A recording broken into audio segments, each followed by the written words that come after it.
Hi hello నమస్తే welcome to YR TV. నేను మీ journalist Anvi. ఒకవైపు తెలంగాణలో కాంగ్రెస్ గవర్నమెంట్ సంబరాలు చేసుకుంటుంటే మరోవైపు బీఆర్ఎస్కి సంబంధించిన పార్టీ వాళ్ళు దీక్ష దివాస్ సంబరాలు చేసుకుంటున్నారు. అసలు దీక్ష దివాస్ అంటే ఏంది, దీని గొప్పతనం ఏందో మనతో మాట్లాడడానికి బీఆర్ఎస్ నాయకురాలు రజిత గారు ఉన్నారు. వాళ్ళతో మాట్లాడి తెలుసుకుందాం. నమస్తే అక్క. నమస్తే అండి. సో చెప్పండి, అసలు దీని గొప్పతనం ఏంది, దీక్ష దివాస్ ఎందుకు సెలబ్రేట్ చేసుకోవాలి, అసలు దాని గొప్పతనం ఏంది, ఒకవేళ న్యూ జనరేషన్ వాళ్ళకి అప్కమింగ్ జనరేషన్ వాళ్ళకి దీని గురించి చెప్పాలంటే మీరు ఏం చెప్తారు? ఇవాళ దీక్షా దివస్ అనేది స్వరాష్ట్ర కళను నిర్దేశించిన రోజు, 60 ఏండ్ల కళ సాకారమైన రోజు. ఇలా నవంబర్ 29, 2009 తెలంగాణ రాష్ట్ర ప్రజల కళ సాకారమైన రోజు. రాదనుకున్న రాష్ట్రాన్ని చావు అంచుల వరకు పోయి చావు నోట్లో తలబెట్టి కేసీఆర్ గారు తెలంగాణ రాష్ట్రాన్ని సాధించిన రోజు. ఇలా తెలంగాణ రాష్ట్ర ప్రజలకు పండగ రోజు. ఇలా మన అస్తిత్వాన్ని కాపాడిండు, మన రాష్ట్రాన్ని మనకు తీసుకొచ్చిన రోజు. ఇలా కేసీఆర్ గారే లేకుంటే తెలంగాణ ఎక్కడిది, మన అస్తిత్వం ఎక్కడిది, మన పండుగలకు గుర్తింపు ఎక్కడిది? అసలు తెలంగాణ అంటేనే ఇలా అట్టడుగు ప్రపంచ పటంలో కానీ రాష్ట్రాల్లో కానీ అట్టడుగు ప్రాంతంలో పెట్టిన నాయకులు ఉన్నారు. కాంగ్రెస్ 60 ఏళ్ల చరిత్ర తెలంగాణకు ఏమీ చేసింది లేదు. కేసీఆర్ గారు రాష్ట్రాన్ని తీసుకొచ్చి పునర్నిర్మాణంలో భాగంగా ఇలా రాష్ట్రాన్ని అగ్రగామిగా నిలబెట్టిండు. ఇలా తెలంగాణ అంటే దేనికి తీసిపోదు. తెలంగాణ అంటే ఒక మోడల్గా మిగతా కొత్త రాష్ట్రాలు, ఇప్పుడు కొత్తగా నిర్మించబోయే రాష్ట్రాలకు ఒక మోడల్గా నిలిచింది. ఇలా కేసీఆర్ గారు దీక్షా దివస్ అంటే 60 ఏళ్ల కళ సాకారమైన రోజు. ఇలా చూడండి, తెలంగాణ అంటే అందరికీ చిన్న చూపు ఉండే. ఒకప్పుడు తెలంగాణ వస్తుందా అనే రోజులుండే. ఇలా ఒక్కడిగా బయలుదేరి ఒక బక్క పలచని వ్యక్తి, ఒక ప్రజాబలం తప్పిస్తే ఒక ధనబలం లేదు, ఒక సినీ కట్అవుట్ కాదు, ఏ రకమైన అండ లేకుండా జస్ట్ ప్రజల అండతోనే ముందుకు పోయి మెడలు వంచి ఇలా కాంగ్రెస్ పార్టీ అధినేత అంటే గొప్ప గొప్ప మెడలు వంచి రాష్ట్రాన్ని సాధించిన ఘనత కేసీఆర్ గారిది. నిజంగా తెలంగాణ ప్రజలకు ఇలా గొప్ప రోజు, సుదినం. ఇలా అంటే భావి తరాలు గుర్తుంచుకోవాల్సిన రోజు అండి. ఇలా అంటే తెలంగాణ అనేది వట్టిగానే రాలేదు. ఇలా ఎంతో మంది మహామహులతో కొట్లాడి ఎవరితో కానిది కేసీఆర్ గారితో సాధ్యమైంది. ఇది ఎవరు ఒప్పుకున్నా కాకుండా ఇది వాస్తవం. చరిత్రలో సువర్ణ అధ్యాయంతో లిఖించాల్సిన రోజు ఇలా దీక్షా దివస్ పేరుతో. ఇలా అంటే భావి తరాలకు నిజంగా కేసీఆర్ గారి పోరాటం గురించి అనుమానాలు ఉండొచ్చు. ఎందుకంటే వాళ్ళ గోబెల్స్ ప్రచారం అట్లా ఉంది. కేసీఆర్ ఒకడే చేసిండా అని కాంగ్రెస్ పార్టీ విష ప్రచారం చేస్తుంది. కాబట్టి ఇవన్నీ తిప్పికొట్టడానికి ఇలా దీక్ష దివస్ పేరుతో కేసీఆర్ గారు చేసిన పోరాటాలు, అంకుటిత దీక్షలు. ఇలా కేసీఆర్ గారు ఎట్లయితే చావు నోట్లో తలబెట్టి ఇలా మరణంని ముద్దాడిండు కేసీఆర్ గారు.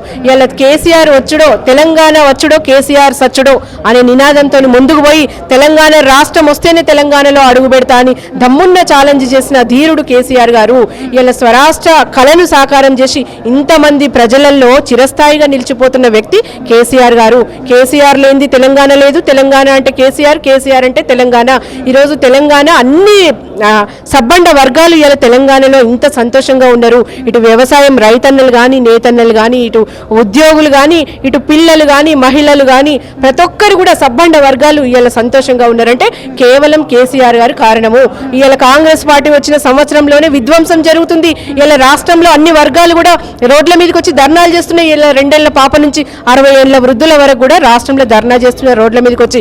అంటే ఇస్తానన్న పెన్షన్లు ఇయ్యక ఇలా మాయ మాటలు చెప్పి అబద్ధాల 6 గ్యారంటీలు 420 మోసపూరిత హామీలు చెప్పి ఇలా ప్రజలను వంచి ఇలా మోసపూరిత హామీలతోని పబ్బం గడుపుకుంటుంది. ఎంతసేపు డైవర్షన్ పాలిటిక్స్ చేసుకుంటూ సంవత్సరం గడిపింది. ఇలా సంవత్సరమైన పాలన మీద పట్టు లేదు. ఇంతవరకు కూడా వాళ్ళకి ఏ శాఖలు పట్టు లేదు అని చెప్పేసి మీరు అంటున్నారు, కానీ వాళ్ళు సెలబ్రేషన్స్ కూడా స్టార్ట్ చేసినారు కదా. అంటే తెలంగాణలో 6 గ్యారెంటీలు ఇచ్చినాము, ప్రతి ఒక్క మహిళకు 2500 ఇచ్చినామని చెప్పేసి వాళ్ళు కూడా సెలబ్రేషన్ కి ముస్తాబైతుంది కదా. మరి చూడండి, అది దానికి కూడా దమ్ముండాలండి. అసలు ఏమీ చేయనోడు ఇలా విజయోత్సవాలు చేసుకోవడంలో కూడా దమ్ముండాలి. అంటే చెప్పుకోవడానికి ఒక్క మంచి పని కూడా లేదు, అయినా విజయోత్సవం చేసుకుంటాడంటే ఎంత గొప్ప అండి. అంటే దొంగనే ఇలా దొంగ అంటే దొంగతనం చేసినోడే నేను దొంగను కాదు అని చెప్పుకున్నట్టు ఉన్నది. ఇలా ఏం చేసిండని చేసుకుంటాడండి. ఇలా గురుకులాల్లో పిల్లలు చచ్చిపోతుంటే ఒక్క రివ్యూ మీటింగ్ అయినా పెట్టినావా? ఇలా విద్యాశాఖను దగ్గర పెట్టుకొని ఇలా ఇంతమంది పిల్లలు ఇలా భావి భారత నిర్మాతలండి పిల్లలు. ఇలా నువ్వు రాష్ట్రంలో ఇంత అధోగతి పరిస్థితి, పిల్లలు చచ్చిపోతుంటే నాకు ఎంత బాధ అవుతుందంటే ఒక్కడు కూడా ఖండించలేదండి. పైగా కేటీఆర్ చేపిస్తుండని మాట్లాడుతుండు. ఎంత ఘోరం అండి. ఇలా నీకు పాలన చేతగాక నీ దగ్గర సత్తా లేక అన్ని శాఖలు అన్ని మంత్రిత్వ శాఖలు గాలికి వదిలేసి నిర్వీర్యం చేసి ఇలా అన్ని ఇప్పుడు లా అండ్ ఆర్డర్ కూడా రోడ్డు మీద పడ్డది. ఇన్ని శాఖలను వదిలేసి ఇలా కేటీఆర్ చేపిస్తుంటే ప్రజలు చెప్పుతో కొట్టరండి, చెప్పుతో కొట్టరా? నీ అసమర్థ పాలనలో పసిపిల్లలు చచ్చిపోతుండండి. ఇలా ఇంతమంది విషాహారం, ఇలా పేపర్లో చూసినా కిచెన్లో ఎలుకలంట, ఇలా సాంబార్లో బొద్దింకలంట. మరి ఇవన్నీ కూడా కేటీఆర్ వచ్చి వేస్తున్నాడా? అంటే ఏం మాట్లాడుతున్నారండి? కొంచెమైనా బుద్ధి ఉండాలి కదా. ఒక విచక్షణ, అంత పెద్ద గొప్ప పొజిషన్లో ఉన్నప్పుడు మంత్రులు కానీ ఎవరైనా విచక్షణతో మాట్లాడాలి. రాష్ట్రానికి ఏం చేస్తామని చెప్పు, నువ్వు అధికారంలోకి వచ్చినావు, ఏం చేస్తున్నావు? నువ్వు ఒక్కటి కూడా, నువ్వు మహిళలకు 2500 ఇస్తాను, విద్యార్థులకు స్కూటీలు అన్నావు, నిరుద్యోగ భృతి అన్నావు, నువ్వు బోనస్ 500 అన్నావు, మళ్ళీ ఇంకేమన్నావు, వృద్ధులకు పెన్షన్ ఇస్తా అన్నావు, నువ్వు ఇలా వికలాంగులు మన దివ్యాంగులకు పెన్షన్ 6000 ఇస్తా అన్నావు, ఇలా నిరుద్యోగులకు మన స్కాలర్షిప్లు ఇస్తలేవు, నువ్వు 5 లక్షల భరోసా కార్డు అన్నావు విద్యార్థులకు. ఏవండి? ఎవ్వి లేవండి. రాష్ట్రంలో ఒక్కటి కూడా చేయలే. అదేంది? ఫ్రీ బస్సు ఒకటి పెట్టిండు. ఇలా ఫ్రీ బస్సుకు ఒక్క బస్సు కూడా ఆయన వనరులు పెంచకుండా ఫ్రీ బస్సు పెట్టి ఆడవాళ్ళు ఇలా జుట్లు పట్టుకుంటుంటే ఆయన టీవీలో చూసి సంతోషిస్తున్నాడు, ఒక పైశాచిక ఆనందం పొందుతున్నాడు. ఇలా రాష్ట్రంలో ఏం లేదు, అధోగతి పాలైంది. ఇలా సంవత్సరంలోనే 100 ఏళ్ల విధ్వంసం జరిగింది. ఇలా కేసీఆర్ గారు లేని విలువ స్పష్టంగా తెలుస్తుంది ప్రజలకు. ఇలా కనీసం ఇస్తానన్న పాత పద్ధతిలో కూడా పెన్షన్లు ఇస్తలేడు. ఇలా వృద్ధులు పాపం కనీసం మందులు కొనుక్కోవడానికి కూడా ఒకరి దగ్గర చేయి జాపక ఆకలి మరణాలను చూస్తున్నాం. ఇలా మొన్నటిదాకా రైతులు ఆకలి మరణాలను చూసినాం. ఇలా నేతన్నలు కూడా ఆత్మహత్యలు చూసినాం. ఇలా కొత్తగా గురుకులాల ఇంతమంది పిల్లలు చచ్చిపోతున్నారు. అంటే ఈ అసమర్థ పాలనలో ఇంకా ఎన్ని చూడాలి, ఎన్ని ఘోరాలు చూడాలండి. ఇలా సంవత్సరం అయింది, వాళ్ళని బొందబెట్టే రోజు దగ్గరలోనే ఉంది. ప్రజలందరూ కూడా కాంగ్రెస్ పార్టీ నాయకులు కానీ కార్యకర్తలు కానీ ప్రజల్లో తిరగలేకపోతున్నారు.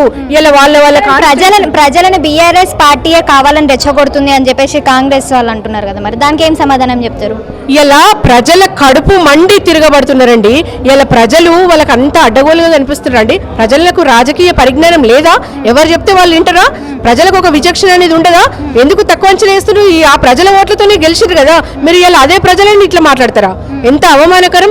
ప్రతి ఒక్కరు కూడా రాజకీయ నాలెడ్జ్ ఉందండి. ఏం జరుగుతుంది, వీళ్ళేం చేసిర్రు, వాళ్ళేం చేసిర్రు అని ఒక స్పష్టమైన అవగాహన ప్రజలకు ఉంది. ఎవరో మభ్య పెడితే జరగని పని. ఇలా చూస్తున్నారు 10 ఏళ్ల పాలన ఎట్లా జరిగింది, సంవత్సరం పాలన ఎట్లా జరుగుతుంది, ప్రజలే చెప్తున్నారు కదా. ఏ ఊర్లో పోయి మైకు పెట్టుడే ఆలస్యము. అసలు బండ బూతులు మనం చూస్తూనే ఉన్నాం సోషల్ మీడియాలో. చూడండి, ప్రజలను వంచినవు కరెక్టే, కానీ కనీసం నువ్వు చేస్తానన్న దాంట్లో సగమని చేసి చూపించు. మాటలు పనికిరావు, అభివృద్ధి కావాలండి. ఇలా నీకు చేతలు లేవు, ఓన్లీ మాటలతోనే పబ్బం గడుపుతున్నావు. ఇలా ప్రజలందరూ కూడా ఇంత తక్కువ సమయంలో చీత్కరించుకుంటున్నారంటే అర్థం చేసుకో. నువ్వు ఇలా ప్రతిపక్షాలను తిట్టినావు, ప్రజల్ని తిడుతున్నావు. ఇక మరి నువ్వు ఎందుకు వచ్చినావు? రాష్ట్రంలో నువ్వు ఏం చేస్తాను వచ్చినావు? ఎంతసేపు అధిష్టానాన్ని మెప్పించుకున్నాడేనా? నువ్వు మూసికి 1,00,000 కోట్లు పెట్టి మరి ఎన్ని వాళ్ళకు, అంటే ఇలా అందరితో చేతులు కలిపి నువ్వు ఏం చేస్తున్నావు? రాష్ట్రాన్ని ఏం చేయగలుగుతున్నావు? అంటే నీ సొంత ప్రయోజనాల కోసమే నీకు సీటు కావాలా? అంటే రాష్ట్ర ప్రయోజనాలు వద్దా? ప్రజల బాధలు వద్దా?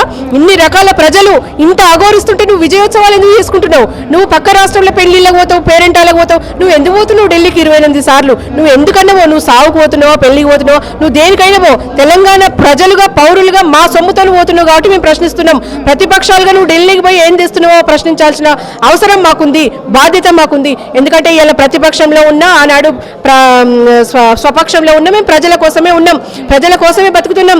కేసీఆర్ గారికి ప్రజలకి అవినాభావ సంబంధం ఉంది. ఇలా రాష్ట్రంలో అన్ని వర్గాల ప్రజలు కేసీఆర్ గారు అంటే ప్రేమ ఉందండి. ఇలా వాళ్ళ గోబెల్స్ ప్రచారానికి, మాయ మాటలకి, ఇలా ప్రలోభాలకి ప్రజలు మోసపోయినరు. ఇంకొకటక్క, మీరేమో తెలంగాణ తీసుకొచ్చింది కేసీఆర్ అని చెప్పేసి మీరు అంటున్నారు, కానీ రేవంత్ రెడ్డి మాత్రం సోనియా గాంధీ ఇచ్చింది ఆమె దేవత అని చెప్పేసి రేవంత్ రెడ్డి అంటున్నారు. మళ్ళీ దానికి ఏం సమాధానం చెప్తున్నారు? చూడండి, మీరు యాక్సెప్ట్ చేస్తారా సోనియా గాంధీ దేవత అంటే? ఇలా దయ్యాలు వేదాలు వల్లించినట్టుందమ్మా. ఇలా ఆయన మాట్లాడే మాటలు ఎట్లుందంటే దయ్యాలు వేదాలు వల్లించినట్టు తప్పితే ఎంత బాధాకరం అంటే, సోనియాను ఒకప్పుడు బలిదేవత అని సంబోధించిన వ్యక్తి ఇలా బంగారు దేవత అంటున్నాడు. ఇలా ఆమె కాళ్ళు అడిగి నెత్తిలో పోసుకుంటాడట. ఎంత అద్మానం మాటలమ్మా ఇవి. అసలు తెలంగాణ ఇచ్చినామని చెప్పుకుంటున్నారు, వడ్డీనే ఇచ్చినామా? ఇలా 12 మంది విద్యార్థుల ఆత్మ బలిదానం. ఇలా కేసీఆర్ గారు ఒక్కటిగా నిలబడి ఇలా రాష్ట్ర సాధనలో మెడలు వంచి తీసుకొచ్చిండమ్మా.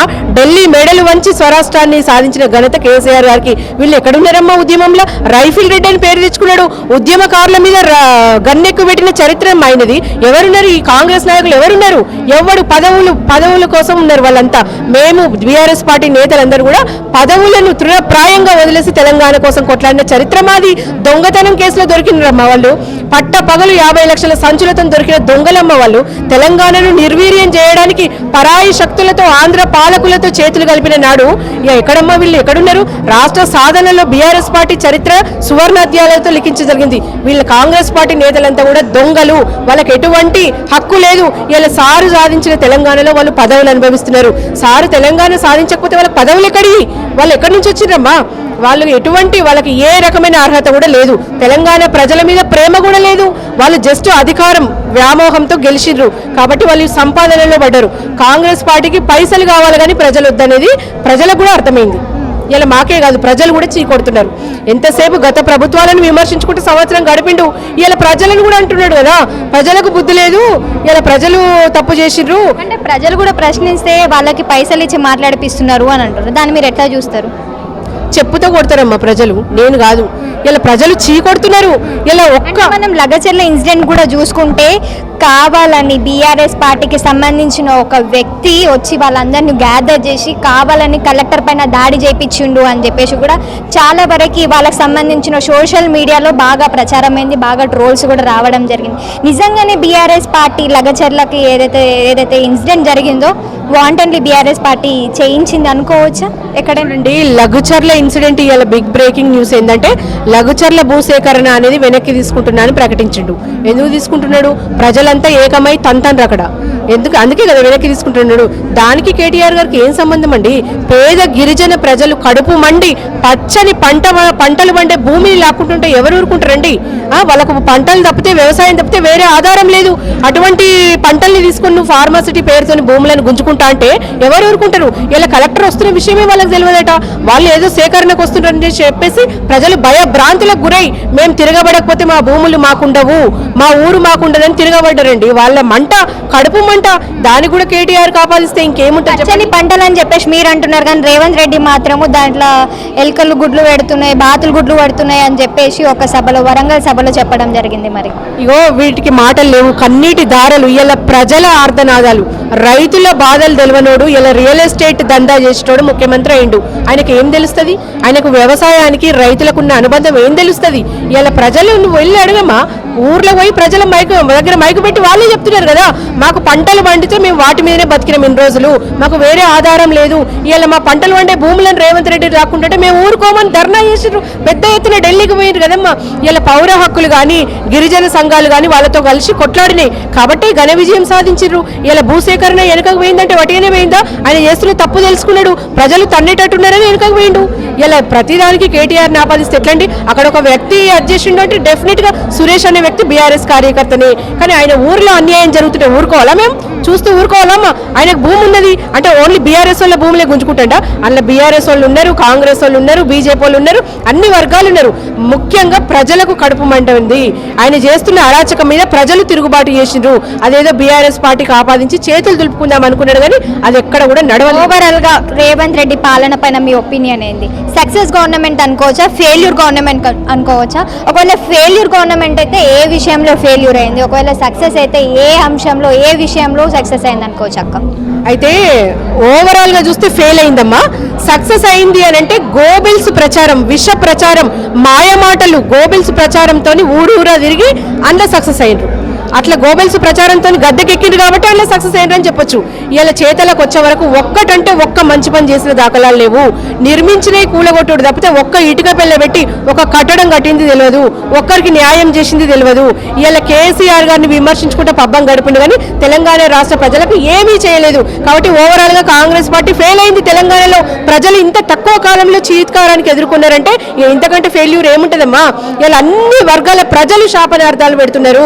ఇలా రేవంత్ రెడ్డి గారిని తిట్టనోళ్ళు లేరు రాష్ట్రంలో. కాబట్టి వాళ్ళు ఏం చేసి వాళ్ళు విజయాలు చేసుకుంటున్నారో, వాళ్ళ విజయోత్సవాలు ఎందుకు చేసుకుంటారో, మరి వాళ్ళ కార్యకర్తలను సంతృప్తి చేసుకుంటున్నారో ఆయన ఎందుకో అర్థమైతలేదు. నిజంగా తెలంగాణ రాష్ట్ర ప్రజలైతే అఘోరిస్తున్నారు.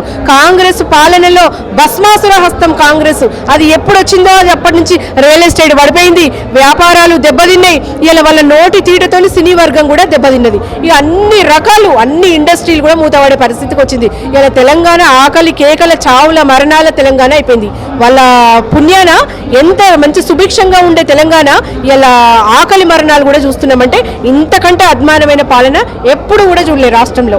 ఇలా కాంగ్రెస్ వచ్చిన తర్వాత ఈ ఏమంటారు, ఈ స్కామ్ గ్రెస్ భస్మాసుర హస్తం, ప్రజా పాలన అన్నాడు, రాక్షస పాలన చేసుకుంటా ప్రజల్ని హింసిస్తున్నాడు. ఇలా పులకేషి లాగా మారిపోయిందండి. ప్రజలు ఏడుస్తుంటే ఆయన చూసి సంబరపడుతున్నాడు. అంటే ఒక సైకో, ఒక పైశాచిక ఆనందం పొందుతున్నాడు అనేది వాస్తవం.